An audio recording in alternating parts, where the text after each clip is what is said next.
Thank you all for coming out. I just want to briefly introduce what we're calling the PATH Speaker Series. I want to briefly introduce what this is about.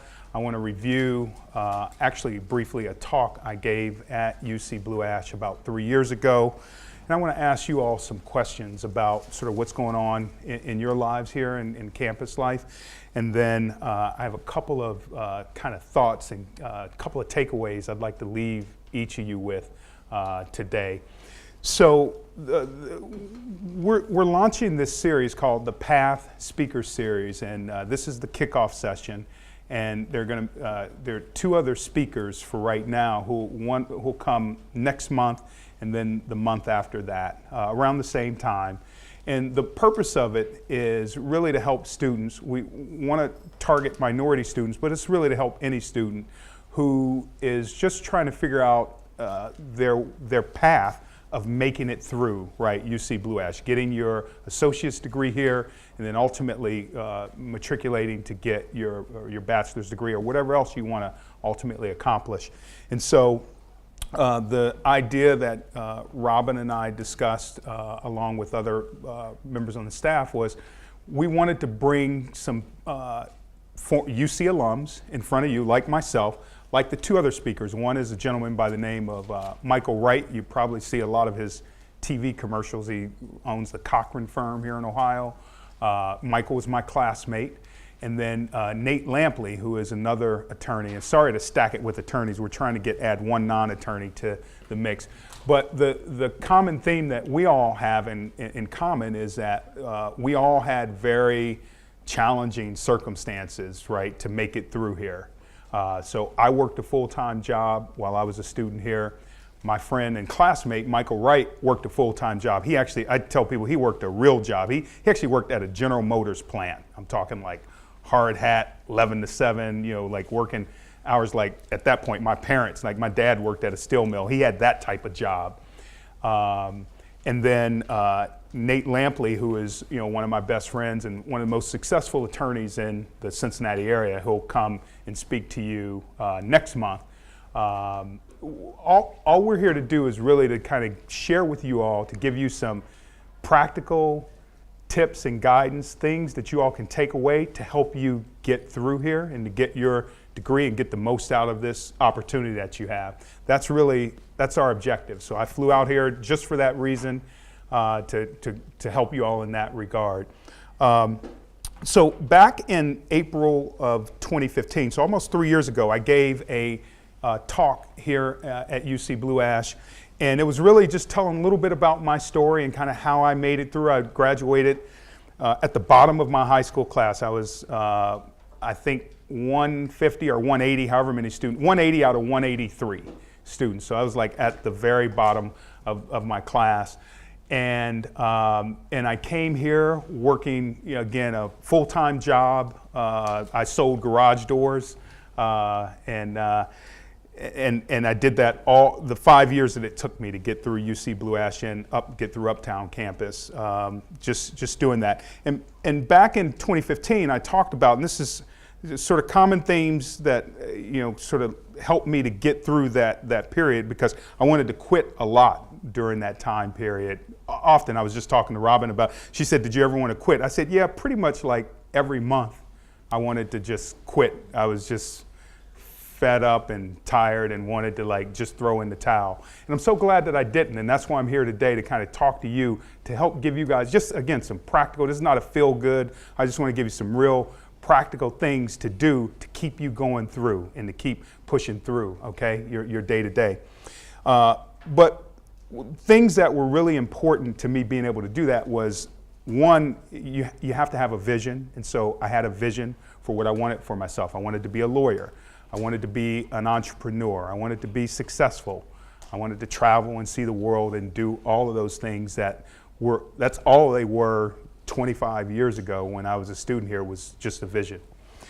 And then you have to have a narrative and your narrative is how do you talk about yourself, right? Do you view yourself, none of you should view yourselves as losers or anything, because you're in here. The fact that you're here tells me that you are winners and that you've made some pretty good decisions. And I want to leave you with some things to keep you on the path, because you're definitely doing the right thing. The fact, because a lot of your peers are not in school and trying to improve themselves. So, but you think about your narrative, because that's the thing that you're going to repeat in your story. Don't tell yourself, oh, I'm a loser, or I'm this or that, but what is your narrative, and getting that down. And then you have to think about your team, right? And I'm really honored to have joining me in this series 2 guys who are on my team. So Michael Wright, who's my classmate, and we used to study for the law school admissions exam, the LSAT. We used to study for it like every Friday night, right? Like, that's pretty boring, but you got your boy there, and we're like, all right, we both want to be lawyers, we both want to be successful, and so we pushed each other, right? Just like athletes who train together, and we did that.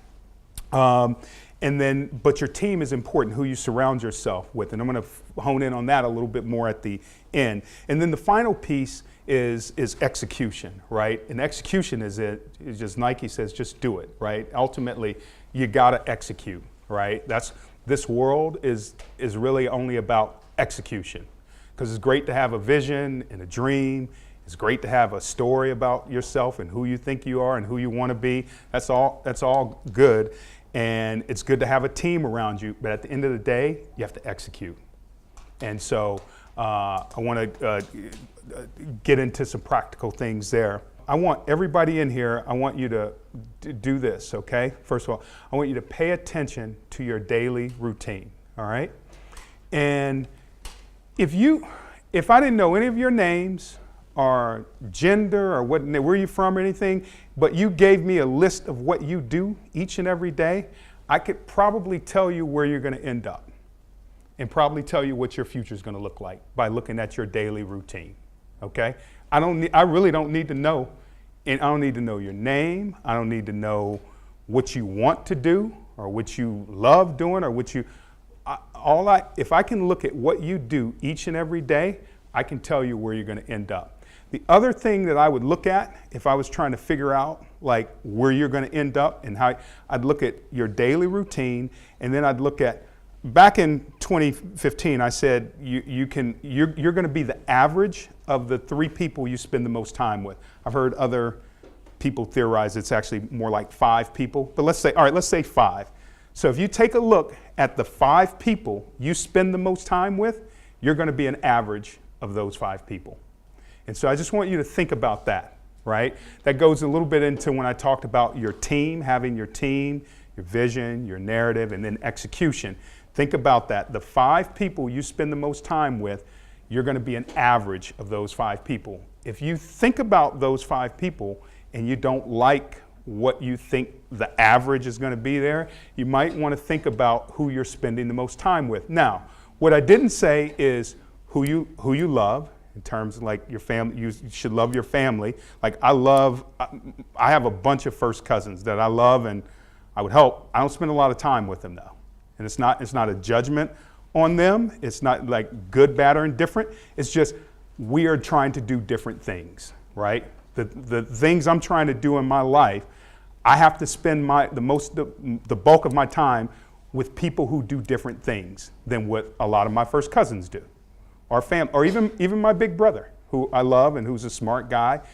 We spend our time differently. So the intensity of my love for my brother is probably higher than the people I spend my most time with. So I just want to be clear on that. I'm not saying that you can't like somebody or you have to break off your association, but you think about who you're spending the most, and particularly here in a college setting, in terms of being in study groups and figuring out who the people who are sort of moving in a direction that you may not even know, but you think you'd like to go into.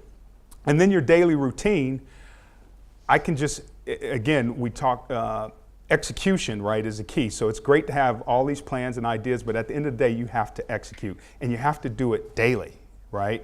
And so one of the things that I'm going to give you all as a handout, and each speaker, by the way, is going to do this. So Nate Lampley will leave you something. Michael Wright will leave you something. Again, just a practical thing. I'm going to give you guys my study schedule from my first year at law school, right? And I probably should have had it on a screen, but anyway, I'll just tell. No, that's okay. I'm gonna leave this with you all. But basically, this schedule, when I look at this schedule, and I kept a similar schedule when I was your age and when I was a student here at UC Blue Ash.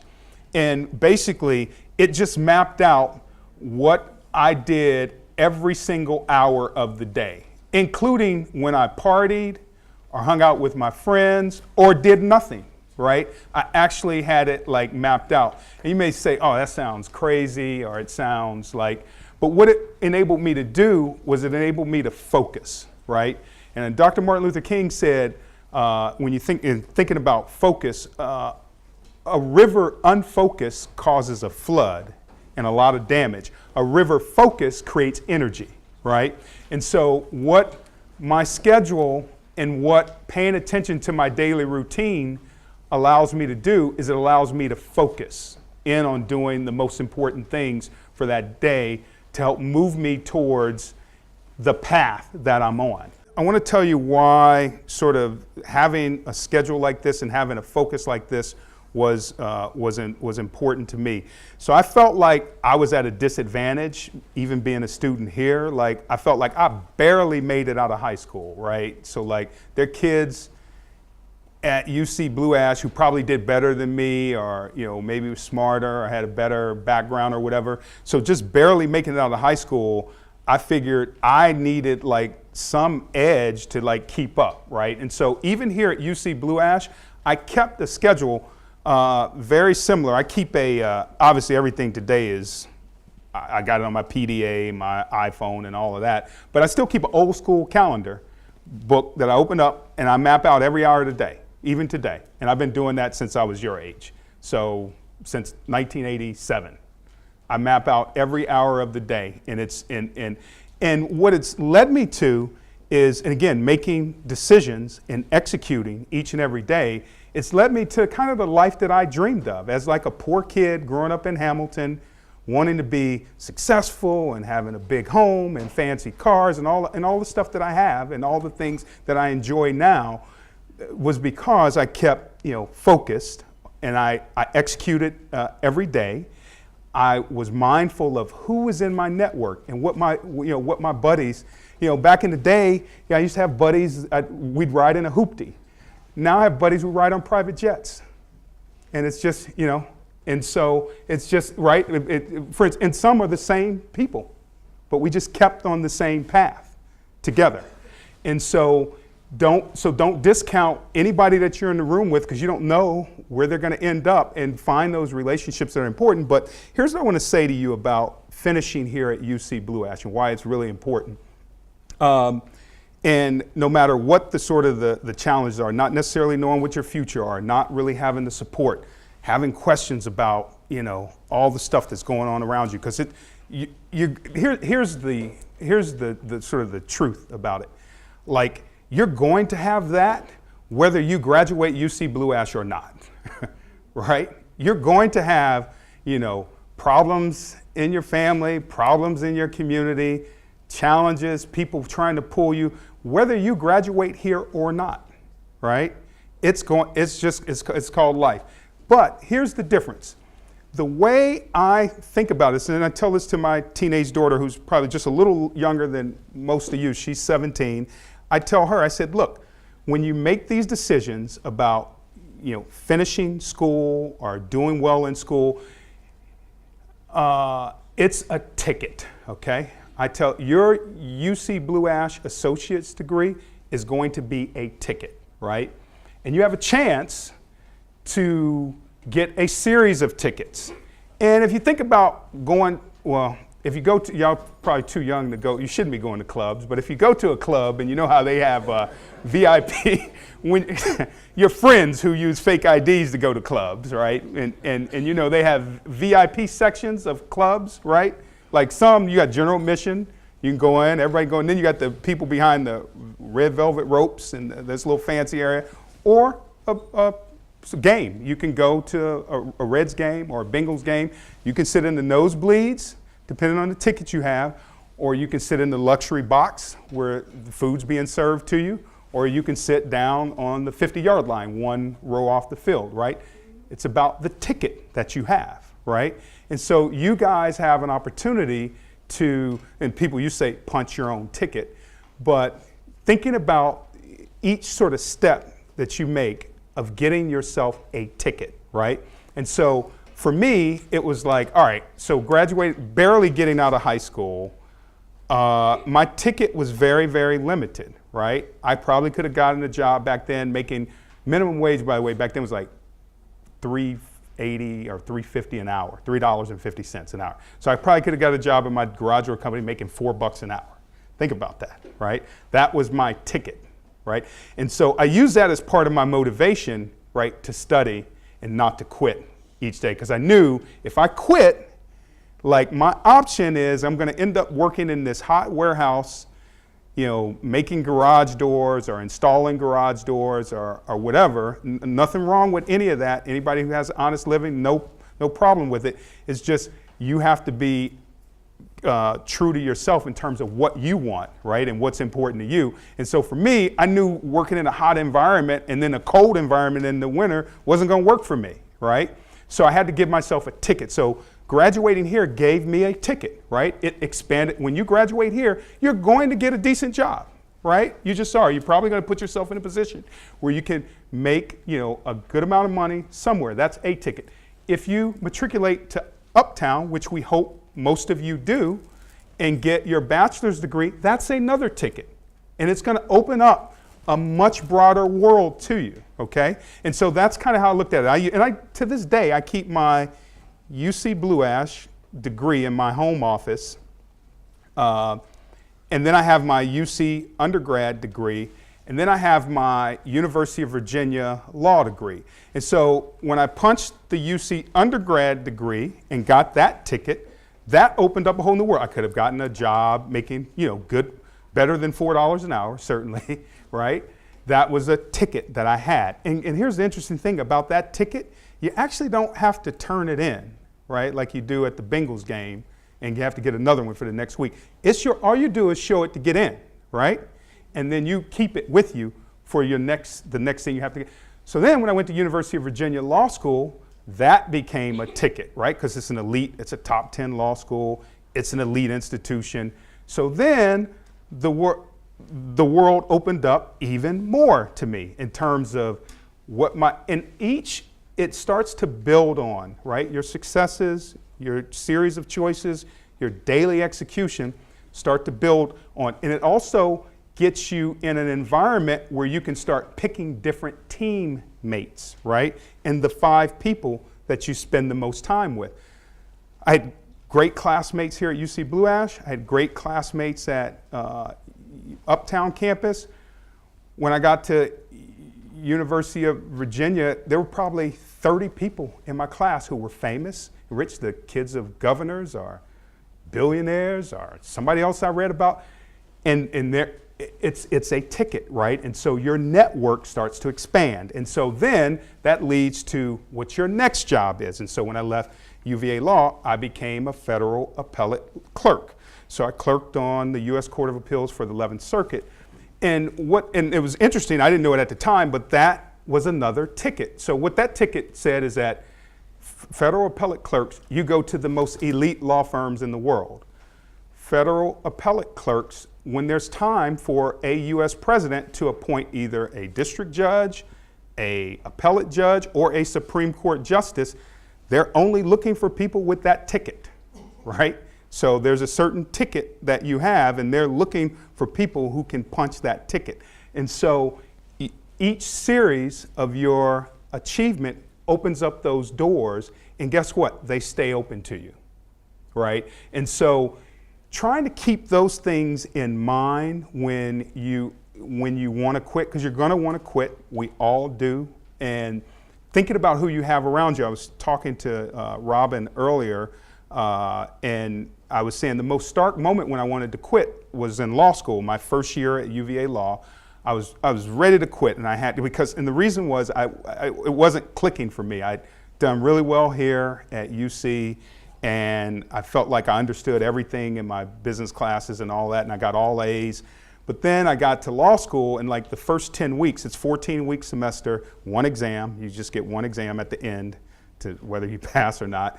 And I didn't understand anything about 10 weeks in. Like, I mean, nothing. And so I was going to quit. And I even had the little story in my head of like, oh yeah, I'm just going to go back and I'll sell garage doors at AE Door, and then I'll get into business or blah, blah, blah. I had my own little story made up of like what I was going to do. And I remember I called, I was leaving my torts class, and my classmate, she looked at me and she said, "You want to quit?" I said, "Yeah, I'm going to." She said, "Yeah, me too," because I don't get it. And we were all smart kids and we just weren't getting it. So I called my buddy Nate Lampley, and this is about like who you spend time with. And I called Nate and I said, "Hey Nate," he was a young associate at a firm, and I said, I'm going to quit. I'm going to quit law school because I don't get it. I don't get it. I don't understand. He said, "Eric," he says, you're not going to quit. You don't quit." And he said, "You know what?" He said, "Just do me a favor." He said, "Just give it 2 more weeks," right? Because Nate had been on that path before me. He knew what it was like to be in law school and not get what your teachers are teaching you. And he knew that at a certain point, a light bulb was going to go on, right? And it just took a time right before exam. Sometimes right before exam, it's going to happen. And that's kind of what he said. He said, just don't quit now. If in 2 weeks, let's you and me talk, and if you don't get it, then I understand. But just give me 2 weeks. But that's the importance, right, of having the right 5 people in your life, who you spend and how they thinking about who's around you to encourage you. And we've been doing that my whole life, right? And both of us are successful. Both of us are financially independent, wealthy. Both of us, have good lives that we dream. We support each other, but we didn't start off that way.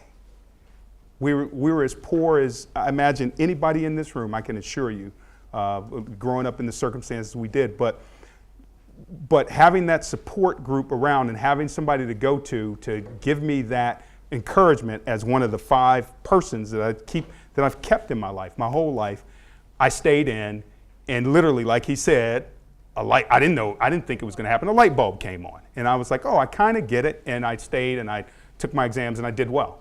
And thanks to that moment of not quitting, my life is a lot different now. And so that's why, but that also had to do with this, right? When I say, again, your daily routine. What are you doing daily? I want you guys to think about that, what you do daily, and then I want you to think about who you're spending time with, and can they get behind sort of, in the why you're doing it, right? The first thing is, you guys got to get through here, right? And you can do that. You have people here who are supportive and want to be with you. So there's a guy in the back of the room who I would say been on my team for 30 years now, Fred Foote, who was my business law professor, right? And he's still here. But like when I was here as a student, I'm like, oh, I want to be a lawyer. He didn't say, oh, you can't be a lawyer. Poor black kids from Hamilton don't become lawyers. He didn't say that. He was a lawyer. And he's like, yeah, you can do it. You got the aptitude. I'm going to help you.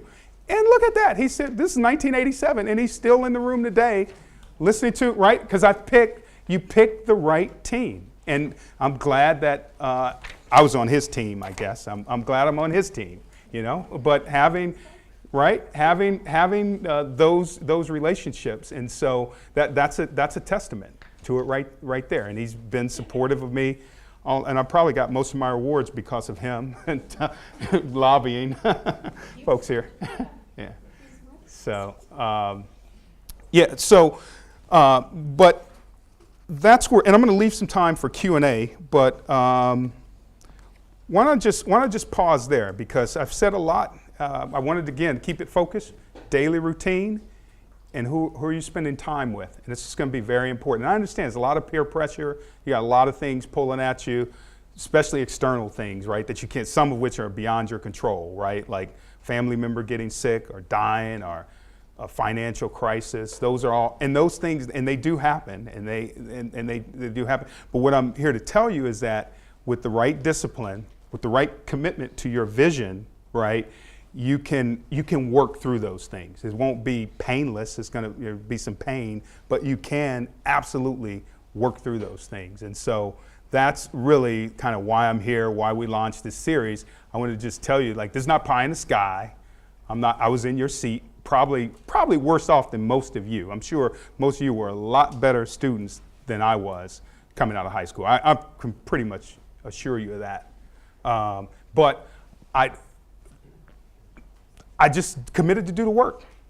I'm committed. I am committed. I will stay in the library. I'm going to go to math lab. I'm going to do what I have to do to make it through. And I'm so glad, I made those decisions.